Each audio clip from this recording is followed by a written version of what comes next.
You know, building a personal brand online and attaching a successful business to it should not be complex. The biggest problem is that the abundance of information that you're finding online is hindering your ability to make a decision on what to do next. And that's why I built the Successful Brand Online mini-series split into 4 different videos focusing on content strategy, offers, amplifications, and the 3 pillars of fulfillment systems and automations. My name is Sergio Traconis, and I've done this for 8 years now, and I have operated and built systems for 7- and 8-figure businesses that range from marketing, finance, hedge funds, business coaching, online coaching, you name it. And I'm currently operating a marketing agency that has fulfilled 5,000 clients over the last 8 to 10 years and is operating at 7 figures plus every single year. So you want to pay attention to this. And the first step that we are going to be speaking about is content. First part of this mini-series is how you're delivering that content. The center of your operation should be this, whether it's organic or advertising. Without content, no personal brand, no business brand is going anywhere. So we're going to speak about social media setup, specifically Instagram, what the algorithm is, content strategy, the difference between long form, short form, scheduling, and everything that you see below that. The reason why I want to focus on Instagram only is because it's one of those platforms that if you're not clear and concise, it creates confusion. A confused mind is a mind that makes no decision. So if you're trying to get customers on Instagram, that's not really going to help you if you're confused on your own brand. Okay, so let's get started. Instagram.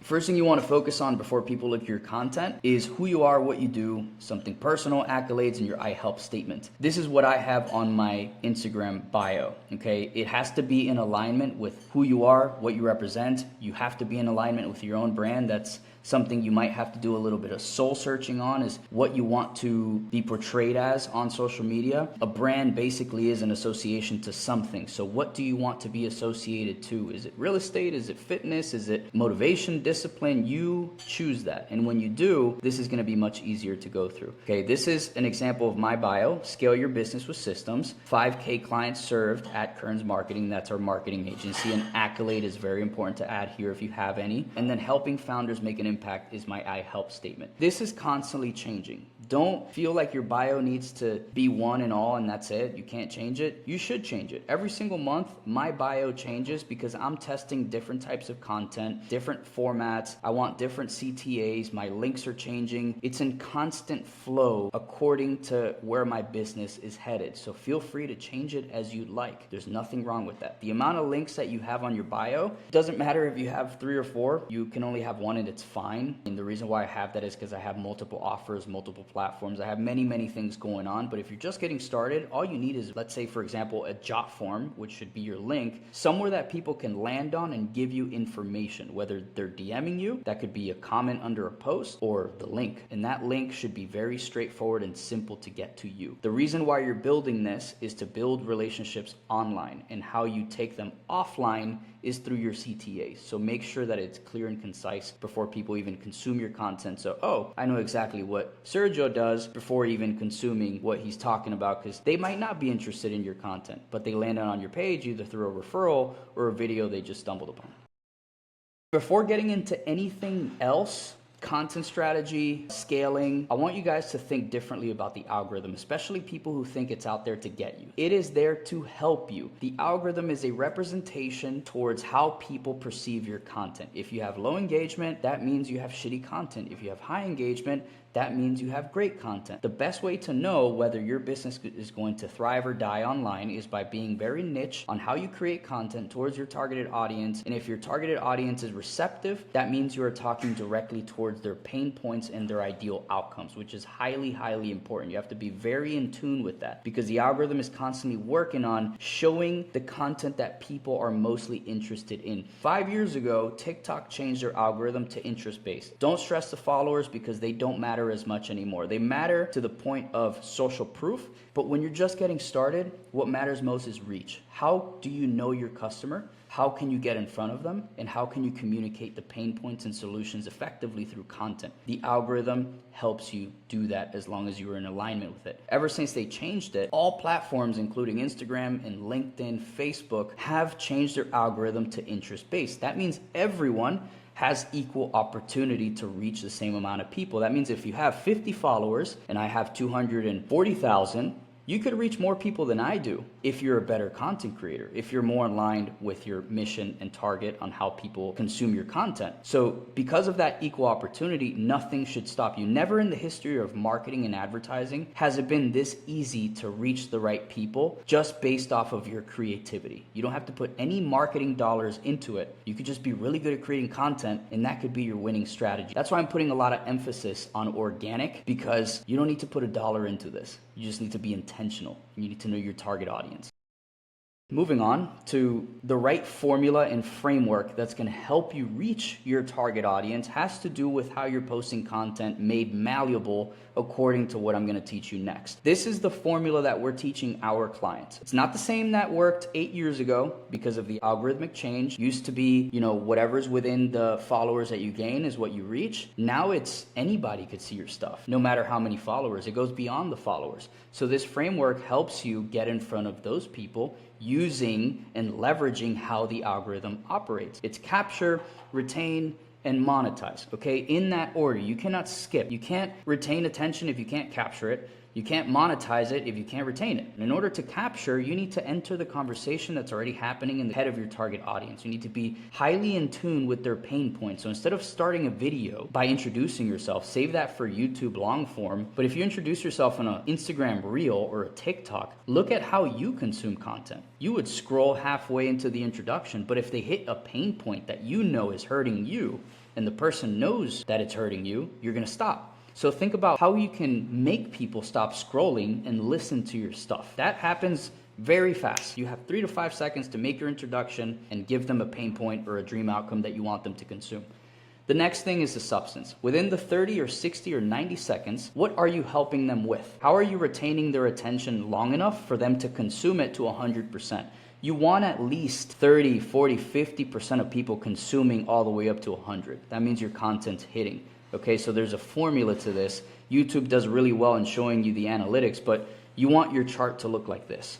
Okay, you don't want it to start like this and then fall immediately. That means that you started well, your hook is right, but the retention sucked. That means that the information wasn't delivered well enough. So you want to have a good looking chart the entire video. And how you deliver that information in a concise manner that's effective is the most important thing. Monetization happens organically. That's why you gotta be concise with how your bio looks. That's why you need to be clear in your offer. That's why you need CTAs. This is all working for you. Your content, the algorithm, everything is there to help you. But then how you're gonna land that message and how people work with you beyond the content is how they want to consume what else you have on a deeper level. So monetization is where people pay you for a community, for coaching services, info products, whatever that may be for you. That happens if you do the other 2 steps of this framework correctly. Scheduling, this depends on every person. If you're just getting started out, 1 to 3 times per week is just fine. I don't want you to burn out within a month, run out of all your ideas. You're gonna notice in the beginning, it's gonna be very easy for you to create content, but as you progress, you're going to start losing ideas. You're going to start running out of ideas. So you want to spread that out. But as you continue to create more and more content and you become more intentional with who your target is, how you are portrayed on social media, your ideas start flourishing again. Okay, so scheduling 1 to 3 times per week to start off if you're a beginner. A month later, bring it up to 5. 2 to 3 months later, maybe 90 days out, bring it up to 7. Challenge yourself. And when you scale it, which is what we're going to talk about next, you could do 2 to 3 times, even 5 to 6 times per day by repurposing different formats. So the formula on how to capture and retain is interesting because it's worked for years, it continues to work, and it's basic human psychology. Social media platforms have turned into helping platforms. You don't want to get on there and sell. Save that for an advertisement campaign. You want to get on social media platforms and give, and the monetization happens organically, like I mentioned before. But the first thing you want to focus on, the majority of the content that you create is value driven. 60%, let's say you have a 3-day-a-week schedule to post, 60% of those pieces of content should be value driven. You're giving advice, you're giving information, you become an authority figure. And what this does, it's capturing a piece of real estate in that target audience's mind so that whenever they think about your industry, they think about you first. You're first in line. 25% of your content should be business related. The reason why it's not 60 is because you're not a fucking infomercial. You're not a pamphlet. You want to be a person first. You want to be a giver first. Business is how you show people how you work with them.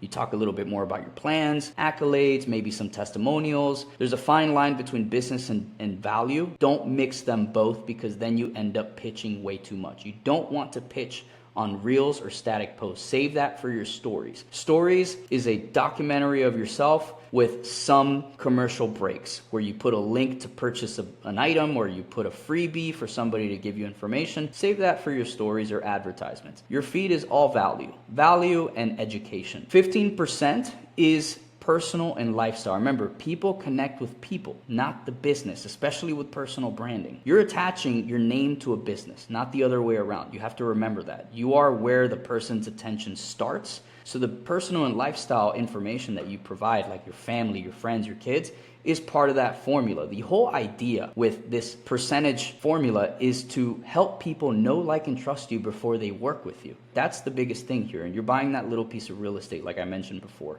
So make sure you're taking notes. Make sure you're writing this down so that whatever percentage fits in each one is malleable to what you're speaking about in your business. I promise you it's going to help the next time you think about an idea or you think about what it is that you need to post tomorrow. Now, when you figure that out and you start building your content and you get used to the 3 times a week, 5 times a week, whatever it is, you got to start thinking about who's in your corner. Not just people, but platforms and integrations and automations. This is where it gets fun. I would recommend, after watching this video, and if you're a beginner, start posting first. Don't think about this yet. This is just the next part of your process. Whether you want to edit your stuff or not, there's many solutions out there. You could find editors on Fiverr. You could easily put a story post, hey, I'm looking for editors to hire. There's a lot of people offshore that you could hire for cheap, but the most difficult part is finding somebody valuable and reliable. You can also hire our agency to do this for you. But if you want to edit stuff yourself, I put here 3 different platforms that I truly love that make my process very easy, along with the process of any team that I want to delegate this to. CapCut is a great editing platform. If you're just getting started, fantastic for you to post short form and long form videos as well. Descript, it's similar to CapCut, but it has more AI technology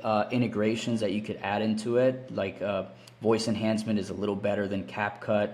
You could have like AI eyeball focus on the camera, for example, on Descript. It's pretty cool. And then Opus Clips, that one allows you to cut up long form content into short form. So if you're doing podcasts or you're doing something along the lines of a YouTube educational video, this is what's going to allow you to cascade it onto other platforms like LinkedIn, Instagram, Facebook, so that your message continues to be seen across every single platform you could get your hands on. If you want to access any of these applications that are going to help you edit content and distribute it, look at the description under this video. You're going to find that, along with my school community that has a whole ton of different resources, from ebooks and information on frameworks that are going to help you continue this process and further your branding skills and content creation. So moving on to the next one, and I'm glad we finished up talking about Opus Clips, because that's the platform that's going to help you apply the cascade method. Not going to go too much in depth into this, but you should definitely study it. If you want to grow your content operation, once you get the hang of this, this is the way to go. This is how your favorite creators online are being seen across millions of different accounts and platforms. So you want to hit something called the 7-11 rule with this. You know, when you're scrolling on YouTube Shorts and then you go on Instagram and you go on TikTok and you go on Facebook and you see the same freaking person over and over again, that's what you want. You want to be that person that shows up in front of the camera, and you don't have to work as much. This actually helps you work less and do more. So the 7-11 rule goes: 7 hours of consuming your content,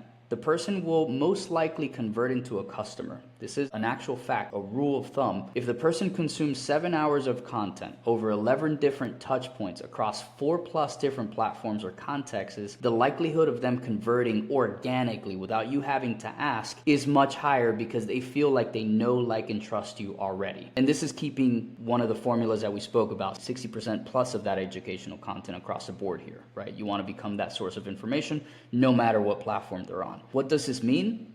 It doesn't just mean video, by the way, or pictures, carousels. It means written content. It means blog posts. It means emails. It's very difficult to scale a content strategy where someone can consume 7 hours worth of your videos if it's all short form. That's why YouTube continues to grow and it continues to become one of the top platforms that creators build the best personal brands in. This allows an environment like we are doing here where you can sit down with me, get to know me, and I can show you everything I know in 20, 30, 40 minutes at a time. And you add that up, it adds up to 7 hours much, much faster. So these are the different touch points that you can use. I would definitely screenshot this, take it home, get some ideas. Whenever somebody gives you their contact information, email, don't just use it to pitch them. Put it into an email drip. Start creating your real online business, and it all starts with this. I'm not going to continue to go much further because we fall back into the trap of over information, and that causes over analysis. Thank you guys very much.